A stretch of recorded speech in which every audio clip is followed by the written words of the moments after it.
Serbian Dancing Lady, Chapter 1. I don't know if I should even be posting this. Every time I think about that night, my stomach twists and I start sweating like I'm back there again, on that road.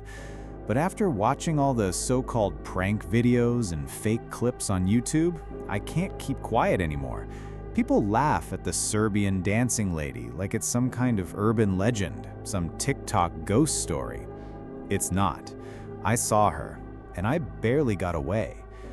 It started a few months ago. I'd been down a rabbit hole of creepy videos late at night. You know how it goes, clicking from top 10 cursed TikToks to real paranormal got on camera.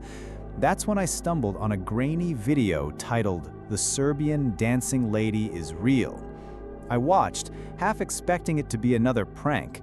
The footage showed a woman standing in the middle of a dark street, her body stiff, legs pressed together.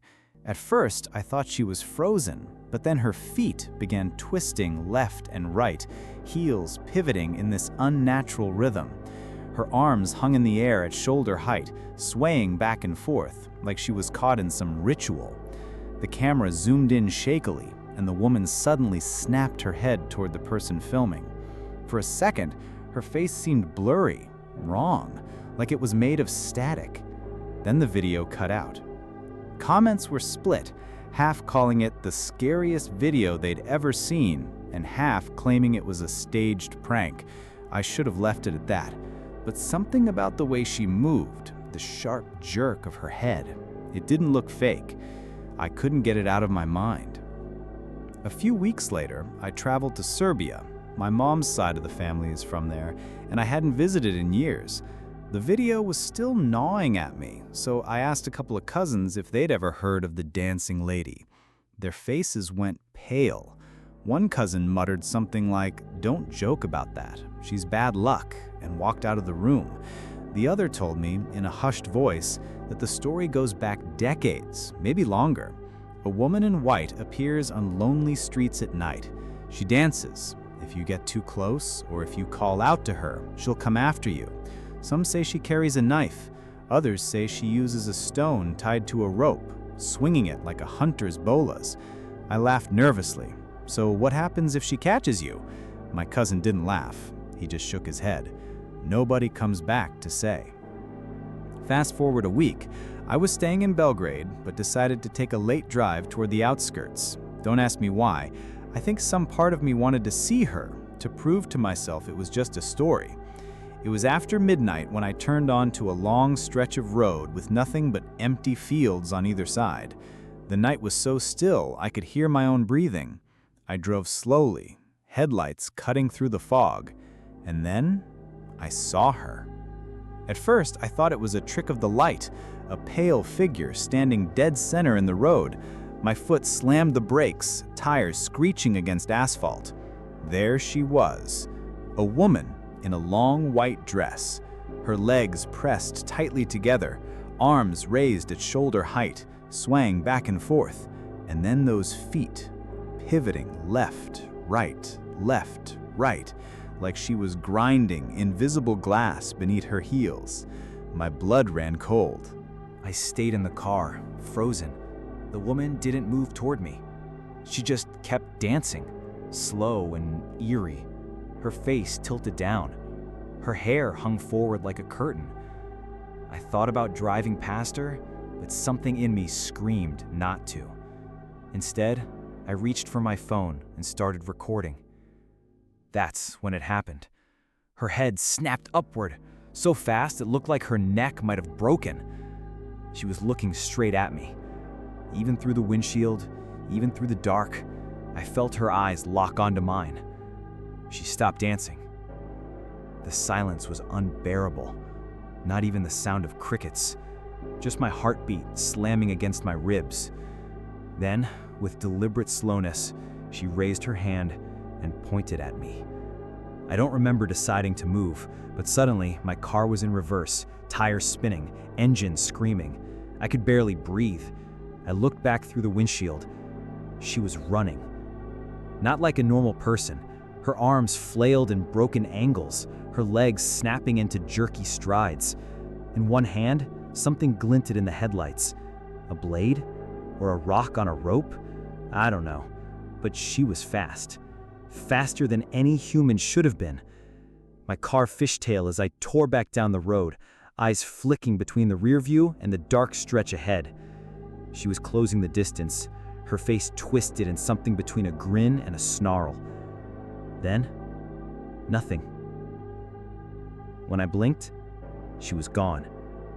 I drove straight back into the city, shaking so hard I almost crashed twice.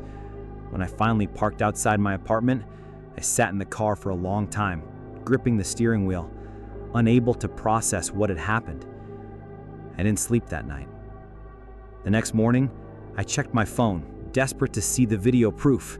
Maybe I'd caught her on camera. Maybe it was just my imagination. But when I opened the file, my heart dropped. The video was there. Length, 1 minute and 47 seconds. I pressed play.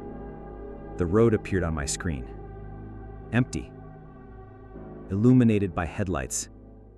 My breathing echoed against the mic. But there was no woman. Just me. Alone. Filming the dark. Chapter 2. I tried to convince myself it was stress, that the woman in white, the dance, the chase, none of it had been real. My mind had played a trick on me, and the missing footage on my phone was just some glitch. But deep down, I knew I was lying to myself. Over the next few days, I couldn't focus on anything. Every time I closed my eyes, I saw her feet pivoting side to side. That jerking rhythm burned into my brain. Worse, I couldn't stop hearing the sound. The faint scrape, scrape, scrape of heels twisting against asphalt. Sometimes I thought I heard it outside my apartment window late at night. I deleted the video. I told myself that would end it. It didn't. 3 nights later, I woke up drenched in sweat. My phone screen was glowing on the nightstand. Somehow, the same video I'd deleted had reappeared in my gallery. Except this time, it wasn't the empty road. It was her. The dancing lady stood in the exact spot my headlights had lit up. The same jerking rhythm of her feet, arms raised at shoulder level, swaying gently. But the worst part, she was closer. Too close. Like she was dancing just inches away from the camera. I dropped my phone, heart hammering. I didn't sleep the rest of the night.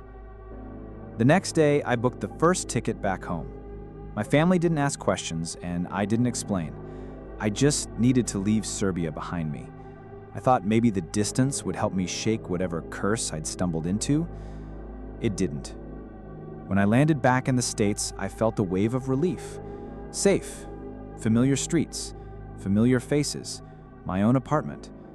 For a while, things were quiet. A week passed, then 2. I started to believe maybe I'd left her behind, that the nightmare was tied to that place, that road. But last night, everything came back. It was around 2 a.m. I was scrolling on my phone when I heard it, faint, muffled, coming from outside my window. Scrape, scrape, scrape. I froze. My apartment's on the 3rd floor. There's no sidewalk outside that window, just empty air. But the sound kept going. Heart pounding, I worked up the courage to look. Slowly, I pulled the blinds open an inch. And there she was. Not standing in the street, not even on the ground. She was standing on the narrow ledge outside my window. Her body pressed stiffly together, arms out, feet pivoting in that sickening rhythm. Her head snapped toward me. Our eyes met. I stumbled back, knocking over a chair. My phone slipped from my hand and hit the floor. When I grabbed it, the screen lit up. Another new video in my gallery. No notification, no download, just there. Length, 2 minutes, 13 seconds. I didn't want to press play, but my finger moved on its own. The video was of me, lying in bed, breathing in the dark. Then, slowly, the camera panned to the window. And she was there, dancing. I don't remember dropping the phone. The next thing I knew, there was pounding on my door.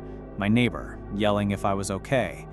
I opened up, shaking, and he said he'd heard someone laughing in my apartment, a woman's laugh. But I was alone. At least, I think I was. Now it's morning, and I'm writing this because I don't know what else to do. The video's still on my phone. Every time I delete it, it comes back. Every time, she's closer. I can hear the faint scrape of her heels even now, somewhere in the apartment, though I can't see her. People online think the Serbian Dancing Lady is just a prank, a viral hoax. They're wrong. And if you're reading this, if you see her videos in your feed, don't watch them, don't share them, because once you've seen her dance, she never stops dancing for you.